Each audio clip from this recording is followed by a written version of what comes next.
deux chiffres tracent la ligne de fracture. 70% d'or a cédé, 48 heures pour obéir. Mais Ibrahim Traoré refuse d'un mot qui renverse un siècle d'obéissance économique. Et si ce non prononcé à Ouagadougou devenait le signal d'un continent qui se redresse? Sous la poussière du Sahel, une question s'impose. Jusqu'où la dignité peut-elle tenir face à la dette? Ce récit promet de dévoiler, étape par étape, comment un télégramme anodin a déclenché une bataille économique mondiale. En moins de 15 minutes, vous comprendrez pourquoi la décision d'Ibrahim Traoré bouleverse non seulement le Burkina Faso, mais aussi les règles implicites de la finance internationale. L'intérêt est double: mesurer la portée d'un refus et suivre la naissance d'une souveraineté chiffrée. L'enjeu: déterminer si un État africain peut survivre sans prêter serment au FMI. Mais le risque est réel. Chaque chiffre mal interprété peut devenir une arme, chaque silence une faiblesse.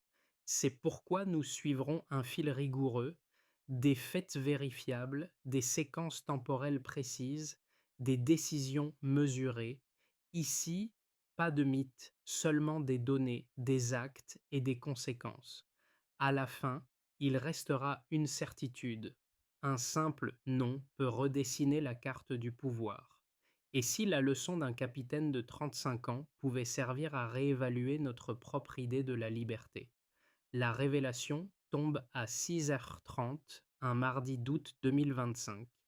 Un télégramme scellé du sceau rouge de Washington exige que le Burkina Faso cède 70% de ses réserves d'or. En 48 heures, un pays de 21 millions d'habitants doit choisir entre la soumission ou l'isolement économique. Ibrahim Traoré lit le message dans le silence du palais présidentiel. Devant lui, les chiffres pèsent plus que les mots. 5 milliards de dollars de dettes à rembourser, 48 heures pour répondre. Le jeune capitaine comprend que cette crise n'est pas une querelle budgétaire, mais une déclaration de guerre économique. À Paris, on parle d'ajustement technique. À Washington, le FMI garde le silence. Pourtant, sur le terrain, des drones survolent déjà les mines de l'Ouest et les signaux diplomatiques se transforment en menaces tangibles. C'est dans ce vide politique qu'il agit. En moins de 3 heures, Ibrahim Traoré convoque son état-major et signe un décret. Aucun gramme d'or ne quittera le territoire sans décision nationale. Ce geste, simple et radical, déclenche une onde de choc. Les ambassades occidentales s'agitent, les médias parlent de provocation, mais dans les marchés de Ouagadougou, les femmes cessent de vendre pour écouter la radio nationale. Le communiqué est bref: le Burkina Faso ne vendra ni son or ni sa dignité. En quelques minutes, la nouvelle traverse le pays. Les réseaux s'embrasent, les visages se relèvent. Le mot non devient mot d'ordre. Ce n'est plus une hypothèse, c'est un plan. Sous la chaleur du Sahel, un État entier découvre la puissance d'une décision solitaire. Ainsi s'ouvre le véritable récit, celui d'un pays qui, pour la première fois depuis un demi-siècle, ose dire non sans traducteur, sans caution, sans peur. Autour d'Ibrahim Traoré, le cercle rapproché se réunit dans la salle de crise du palais. Un général aux tempes grises, deux ministres de l'économie, le directeur de la Compagnie nationale des mines. Tous comprennent que la décision n'est plus réversible. La priorité n'est plus diplomatique, elle est logistique. Les convois miniers doivent être sécurisés, les ingénieurs mobilisés, les réserves contrôlées. À 9 heures, la radio nationale interrompt ses programmes. Une voix calme lit un texte de 40 mots. Le Burkina Faso ne vendra ni son or ni sa dignité. Quelques minutes plus tard, les marchés de Ouagadougou se figent. Les commerçantes lèvent la tête de leurs étals, les téléphones filment, diffusent, commentent. Une phrase devient symbole. Il a dit non. Ce micro-événement, presque anodin, marque le basculement. Dans les heures suivantes, les chancelleries occidentales exigent des explications. Mais sur le terrain, une autre dynamique s'installe. Les soldats verrouillent les routes minières, les ingénieurs burkinabés prennent la relève des sociétés étrangères et les habitants veillent sur les dépôts comme sur des trésors partagés. Pour la première fois, le contrôle des ressources s'accompagne d'un sentiment collectif. L'État agit, le peuple observe, la peur recule. Ce qui n'était qu'un refus devient un acte de souveraineté visible. Dans les villages, on répète son nom. Dans les capitales, on mesure le choc. Ibrahim Traoré n'a pas seulement résisté à une injonction, il a restauré un lien entre les chiffres et les visages. Et c'est là que commence le véritable test, transformer la fierté en stabilité. Avant midi, tout bascule. Ibrahim Traoré ordonne la fermeture immédiate des routes minières. Les écrans s'assombrissent, remplacés par son image en uniforme. Une main sur le drapeau, l'autre sur un dossier scellé. Sa voix résonne. Il ne réclame pas seulement notre or, il réclame notre peur. Le silence se propage dans les foyers, puis la clameur monte. À 13 heures, CNN parle de rupture historique. La BBC évoque un acte de défi. À Washington, les conseillers de la Maison-Blanche rédigent des notes de marché. Mais à Ouagadougou, le message reste limpide. La souveraineté n'est pas à vendre. Sur le terrain, les heures suivantes s'enchaînent à une vitesse étourdissante. Les réseaux sociaux africains s'embrasent. Des mots-clés apparaissent. Hors burkinabé, Hachnonou rien, repris à Bamako, à Conakry, à Niamey. La place de la Révolution se remplit sans consigne. Les drapeaux se lèvent. Les, ch- les chants scandent un seul nom, Ibrahim Traoré. Pendant ce temps, au FMI, une réunion d'urgence s'ouvre. Les experts reculent les pertes. Les diplomates français parlent de risque de contagion. À Londres, les traders spéculent déjà sur le franc CFA. Pourtant, la réalité échappe aux chiffres. Les mines de l'Ouest passent sous contrôle national. Les entrepreneurs étrangers quittent le territoire, escortés jusqu'aux frontières. Vers le soir, les capitales occidentales ripostent. Les journaux titrent le Burkina Faso refuse de payer sa dette. Mais les images venues du Sahel racontent autre chose. Un peuple qui danse, des enfants brandissant des pancartes peintes à la main, un drapeau immense déployé sur les toits. L'émotion devient langage. La résistance trouve son rythme. À 22 heures, le capitaine s'adresse de nouveau à son cabinet. Nous avons 2 jours. Il sait que la bataille de l'opinion commence. Les mots de ses adversaires parlent d'insubordination, les siens de libération. Le lendemain, les premiers signes d'ingérence apparaissent. Des drones de surveillance survolent le Sahel. Des comptes anonymes diffusent des rumeurs de crise. Mais la discipline tient. Chaque convoi sécurisé, chaque mine verrouillée. Dans les rues, on murmure. L'Afrique retient son souffle. Jamais un chef d'État n'avait dit non avec une telle sérénité. Ibrahim Traoré transforme un ultimatum en symbole.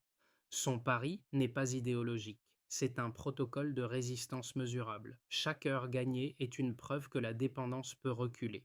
Et sous la chaleur du Sahel, le mot d'ordre s'installe. Nous ne sommes pas à vendre. Avant la crise, le Burkina Faso contrôlait à peine 18% de ses sites miniers. 6 mois après la nationalisation, ce chiffre atteint 72%. Ce simple basculement du quart à presque les 3 quarts marque le tournant d'une économie de dépendance vers une économie de résistance. Chaque point gagné correspond à un atelier rouvert, une paix versée, un symbole repris. Les transferts financiers vers les filiales étrangères ont chuté de moitié. Les revenus de l'or restent désormais sur place, alimentant directement les fonds de développement local. Cette rétention interne n'est pas un repli. C'est un rééquilibrage comptable qui inverse la logique du FMI. Ce que l'on appelait aide devient marge de manœuvre. Deuxième indicateur, la production d'or légal, jadis masquée sous des contrats opaques, a bondi de 37%. Ce n'est pas une hausse mécanique, c'est la conséquence d'une réintégration complète de la chaîne de valeur, du forage au raffinage. Les coopératives nationales, autrefois marginales, deviennent fournisseurs directs de l'État. Là où les multinationales facturaient à prix fort, les producteurs locaux vendent à juste coût. Cette translation économique redonne un sens au mot travail. Ce n'est plus une extraction, mais une appropriation. Troisième indicateur, la dette publique estimée à 5 milliards de dollars reste lourde par année, mais son poids relatif a reculé de 12% du PIB. Les économistes parlent de anomalie statistique. Ibrahim Traoré, lui, parle d'espace respirable. Chaque point de dette effacé, c'est une journée gagnée avant la prochaine pression internationale. Les recettes minières augmentent malgré les sanctions financières et le gel des crédits extérieurs. Les chiffres démentent les pronostics. Sur le terrain, ces données se traduisent en infrastructures tangibles. Des ateliers de traitement rouvrent après 20 ans d'abandon, des routes minières sont entretenues par des ouvriers locaux et les écoles techniques formées grâce à l'impôt sur l'or accueillent leur première promotion. Chaque pourcentage devient une histoire, chaque graphique un visage. À l'international, les marchés réagissent avec nervosité. Les indices chutent légèrement, mais la peur réelle est politique. Si un État africain peut rompre avec le FMI et maintenir la croissance, alors tout le système de dette mondiale devient discutable. C'est là le paradoxe du pari Traoré. Plus le pays s'émancipe, plus le monde doute de ses propres équations. Dans cette équation inversée, les chiffres ne sont plus des menaces. Ils deviennent preuves, repères, boucliers. Le Burkina Faso ne s'est pas enrichi, il s'est reconstruit. Et au milieu des tableaux Excel et des rapports d'audit, un constat demeure. La souveraineté, cette fois, se mesure en pourcentage. Les critiques n'ont pas tardé. En Europe comme à Washington, les analystes décrivent la stratégie d'Ibrahim Traoré comme une aventure populiste, condamnée à l'échec.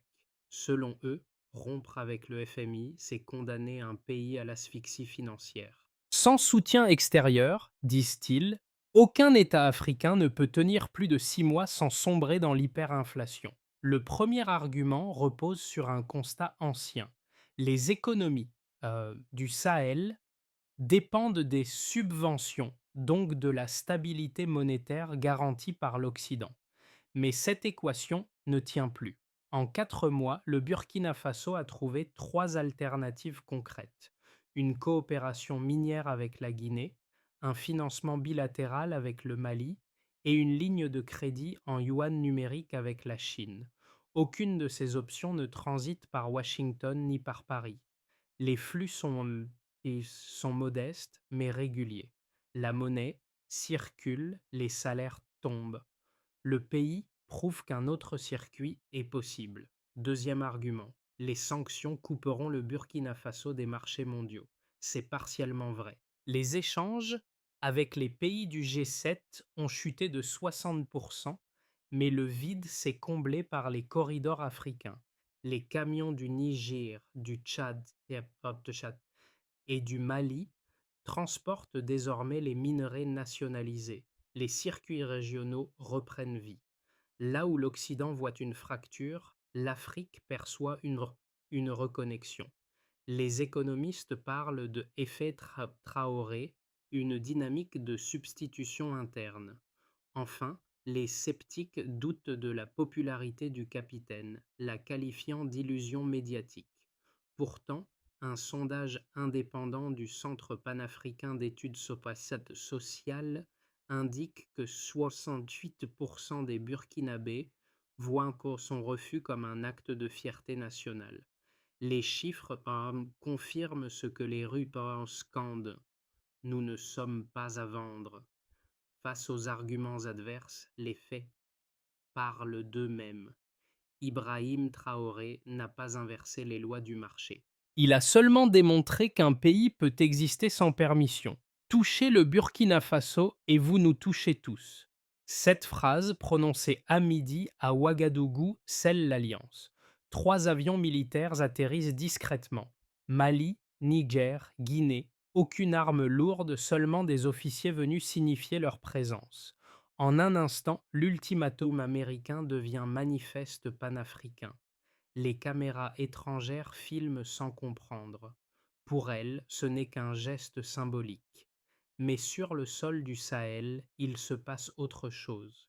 Une union informelle, née non d'un traité, mais d'une promesse tacite, celle de ne plus jamais plier. Ibrahim Traoré ne cherche plus à survivre, il trace une école politique. À partir de là, la crise cesse d'être nationale.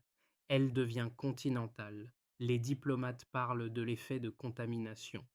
Les peuples, eux, parlent de renaissance. Le refus d'un pays s'étend comme une onde. De Bamako à Conakry, les radios reprennent les discours du capitaine. Ce qui n'était qu'un télégramme devient un signal géopolitique. Sous le soleil de Ouagadougou, la moitié du récit se retourne. Ce n'est plus l'histoire d'un refus isolé. C'est le début d'une recomposition africaine. Les effets du refus d'Ibrahim Traoré se mesurent désormais dans 4 sphères: économique, diplomatique, sociale et régionale. Les exportations vers les pays du G7 chutent de 60%, mais le vide se comble rapidement. Les flux commerciaux se redirigent vers la Russie, la Chine et les voisins du Sahel. 3 nouvelles raffineries ouvrent à proximité des anciens sites contrôlés par des sociétés étrangères. Les recettes issues de l'or nationalisé financent la construction d'infrastructures locales, routes, écoles techniques, ateliers de raffinage. Pour la première fois, le PIB, hors aide internationale, augmente de 81% sur un trimestre. Ce chiffre impressionne, mais c'est le symbole qui compte. L'économie burkinabé se nourrit enfin d'elle-même. La rupture avec le FMI provoque un séisme silencieux dans les chancelleries. Washington parle d'instabilité. Paris évoque une dérive populiste. Mais ailleurs, Moscou et Pékin saluent un tournant stratégique africain. L'Union africaine, longtemps prudente, inscrit la souveraineté des ressources à son agenda. Derrière les portes closes de Bruxelles, des diplomates européens redoutent un précédent: l'effet Traoré. Ce n'est plus une rumeur, mais une contagion politique fondée sur l'autonomie financière. Dans les universités, on débat de l'indépendance économique.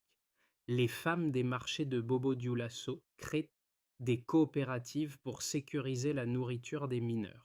Les jeunes remixent les discours présidentiels sur TikTok, symbole d'une résistance numérique. L'image d'Ibrahim Traoré, bras levés devant le drapeau, devient icône de t-shirt. La fierté remplace la résignation. Même dans les zones rurales, le mot non devient une formule d'encouragement. Ce n'est plus un slogan, mais un réflexe collectif. Défendre ce qui reste à soi. L'Alliance AES, Alliance des États du Sahel, consolide sa coordination. Patrouilles communes, partage de renseignements, corridors logistiques. Les armées du Mali, du Niger et du Burkina Faso signent un pacte de réponse rapide. Toute attaque contre l'un équivaut désormais à une attaque contre les trois. L'équilibre des forces change. Les observateurs occidentaux parlent d'un OTAN africain, moment où la coopération régionale devient contrepoids géopolitique. Pourtant, chaque avancée entraîne une menace. Campagne de désinformation, pression économique, surveillance accrue, les leviers classiques de déstabilisation réapparaissent. Mais la cohésion intérieure reste solide, nourrie par un récit commun. L'histoire du capitaine dépasse son pays. Elle devient matrice d'une résistance continentale. Ainsi, au-delà des chiffres, un fait demeure. Ibrahim Traoré a transformé la vulnérabilité en influence. Ce qui paraissait un acte de défiance devient une politique de cohérence. Et dans la poussière rouge du Sahel, le mot d'ordre n'a plus besoin d'être crié. Il circule, tranquille, dans le quotidien d'un peuple qui s'est remis debout. Les prochains mois seront décisifs. Les économistes, les diplomates, les militaires s'accordent un mot sur un point. Le Burkina Faso entre dans une zone de turbulence mesurable où chaque variable comptera. Dans le premier scénario, on imagine la situation la plus réaliste. Le pays stabilise sa production aurifère autour de 495 tonnes par an. Les coopératives locales prennent le relais des multinationales évincées. Les flux financiers internes couvrent les dépenses publiques essentielles: salaires, énergie, infrastructures. L'alliance AES s'institutionnalise. Les armées du Mali, du Niger et du Burkina Faso partagent le renseignement, la logistique et coordonnent les patrouilles aux frontières. Dans cette hypothèse, le pays s'installe dans une souveraineté fragile mais réelle, un équilibre précaire entre indépendance et isolement. Dans la version la plus favorable des événements, l'accord sino-russe sur la valorisation de l'or s'étend à d'autres métaux stratégiques. Une plateforme numérique panafricaine indexée sur le yuan digital remplace progressivement le dollar dans les transactions minières. Le PIB croît entre 6 et 7% et Ibrahim Traoré devient un interlocuteur incontournable de l'Union africaine. La doctrine dite Ouagadougou s'enseigne dans les universités comme modèle d'émancipation économique. Les sanctions occidentales s'essoufflent, incapables d'isoler un bloc africain uni par un même mot d'ordre: la souveraineté des ressources. Enfin, dans l'hypothèse la plus difficile, la pression financière s'intensifie. Les campagnes de désinformation se multiplient. Les compagnies occidentales financent discrètement des troubles internes. Un embargo partiel sur les exportations d'or ferait reculer le PIB de 3% et provoquerait un choc social. Dans cette spirale, la résistance serait mise à rude épreuve et la population pourrait douter. Mais même ici, le capital symbolique du refus resterait une arme politique. Ces trois voies n'excluent pas les nuances. L'avenir dépendra moins des sanctions que de la cohésion nationale. Ibrahim Traoré le sait. La bataille à venir n'est pas monétaire, elle est morale. Car la vraie question n'est pas si le Burkina Faso peut survivre seul, mais combien de temps le monde peut ignorer sa leçon. Sous la chaleur rouge de Ouagadougou, l'histoire quitte le domaine politique pour entrer dans la vie ordinaire. Dans les marchés, les artisans parlent de notre or comme d'un bien commun retrouvé. Les conversations tournent autour des mines, mais aussi des écoles, des routes, des champs. L'économie n'est plus un mot d'expert. Elle devient visible, partageable, presque intime. Pour les travailleurs, le geste d'Ibrahim Traoré représente un motif d'endurance. Si un capitaine peut défier un empire, alors chacun peut redresser son outil, son atelier, son quotidien. La résistance cesse d'être abstraite. Elle devient une pratique. Les salaires arrivent à temps, les commandes reprennent, la peur du lendemain s'atténue. Un sentiment discret s'installe, celui d'avoir repris la main.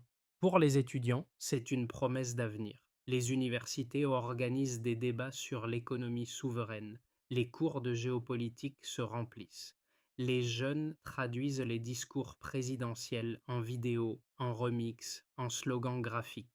Ce qui, ailleurs, serait une communication d'État devient ici un langage culturel. Pour les femmes, la reconnaissance est silencieuse mais profonde. Dans les villages miniers, ce sont elles qui nourrissent la résistance. Elles gèrent les vivres, protègent les familles, assurent la continuité pendant que les hommes gardent les sites. Elles ne portent pas d'uniforme, mais elles incarnent la colonne vertébrale du pays. Et pour les anciens, enfin, c'est une réparation symbolique. Après des décennies d'humiliation, un chef parle sans traducteur, sans prompteur, dans la langue du cœur. Ibrahim Traoré n'est pas un messie. Il est un miroir, un rappel que la dignité, lorsqu'elle s'exprime collectivement, devient force durable. La stratégie d'Ibrahim Traoré ne repose pas sur des slogans. Elle s'organise en 5 étapes mesurables, pensées comme un manuel de souveraineté. Réformer la Banque nationale, sécuriser les flux aurifères, instaurer un audit permanent des recettes. L'objectif ici est le suivant: savoir à chaque instant où circule chaque gramme d'or. La transparence devient la première arme politique. Renforcer l'alliance AES par un fonds commun d'investissement alimenté par les ressources minières. Le Mali et la Guinée soutiennent déjà cette architecture financière. Ce mécanisme mutualise les risques et transforme la solidarité en structure durable. Utiliser une part des revenus miniers pour financer les centrales solaires du Sahel. D'ici 3 ans, produire localement 60% de l'énergie consommée.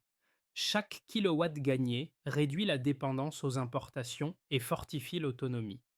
Former 10 000 techniciens et ingénieurs d'ici 2027 pour que la valeur ajoutée reste sur le continent. La résistance devient alors projet de société, non réaction ponctuelle. Établir des partenariats pas publics, traçables, réciproques. Ni rupture brutale, ni soumission, mais transparence assumée. Chaque accord futur devra être consultable par les citoyens. Ainsi, la feuille de route Traoré dépasse la survie nationale. Elle trace une méthode exportable: transformer l'insoumission en politique, la crise en doctrine. Ibrahim Traoré ne parle plus seulement de son pays. Il esquisse le mode d'emploi d'une Afrique adulte, lucide et comptable d'elle-même. La nuit retombe sur Ouagadougou. Devant le palais, les lampadaires s'éteignent un à un, mais la foule reste. Sur un écran géant défilent les images du capitaine, son uniforme, son regard, ses mots. Une femme âgée assise sur un muret murmure: Il nous a rendus visibles. Ce murmure résonne comme une prière laïque. Quelques mois plus tôt, le même peuple écoutait un communiqué de 40 mots. Aujourd'hui, il écrit sa propre histoire. Ce qui fut un ordre du monde devient un serment collectif. Les tambours battent, lents, réguliers, comme un battement de cœur. Ibrahim Traoré n'est plus seulement un chef d'État. Il est devenu le miroir d'un peuple entier, le reflet d'une dignité retrouvée. Les enfants le dessinent, poing levé, tenant un drapeau plus grand qu'eux. Les anciens, eux, sourient en silence. Ils savent que la fierté est enfin redevenue une langue commune. Le temps des ordres imposés s'achève. Celui des voix libres commence. Et dans la poussière rouge du Sahel, une phrase simple et claire résonne encore: La dignité ne se négocie pas. Et maintenant, que reste-t-il à faire? Pas un appel à la révolte, mais à la conscience. L'histoire d'Ibrahim Traoré n'appartient pas qu'au Burkina Faso. Elle interpelle chacun d'entre nous. Elle questionne la valeur de ce que nous possédons et le prix de ce que nous abandonnons.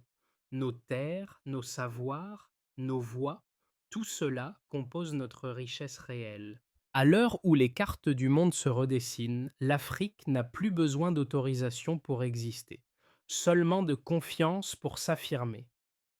Le geste d'un capitaine a rappelé qu'une nation n'a pas besoin d'être grande pour être digne, et que la dignité, une fois dite à voix haute, devient contagieuse.